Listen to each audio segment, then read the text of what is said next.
আসসালামু আলাইকুম। আজকে বায়রাক্তার টিভি-2 ড্রোনের সংক্ষিপ্ত পরিচয় তুলে ধরার চেষ্টা করব। বায়রাক্তার ড্রোনটি তৈরি করেছে তুরস্কের বায়রাক্তার কোম্পানি।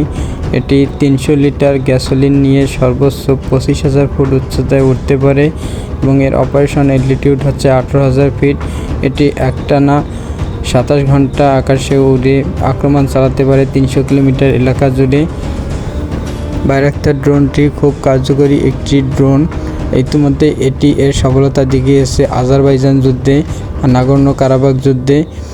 ইউক্রেন সেনাবাহিনী যখন রাশিয়ার বিভিন্ন অস্ত্রাগারে হামলা চালায় তখন এটি জনসম্মুখে আসে। এখন পর্যন্ত সারা বিশ্বে 600টির বেশি বায়রাক্তার টিভি-2 ড্রোন পরিচালিত হচ্ছে। বাংলাদেশেও বায়রাক্তার টিভি-2 ড্রোন এসেছে। বাংলাদেশে এ পর্যন্ত 6টি টিভি-2 ড্রোন এসেছে। বাংলাদেশ সেনাবাহিনী এটি ব্যবহার করতেছে।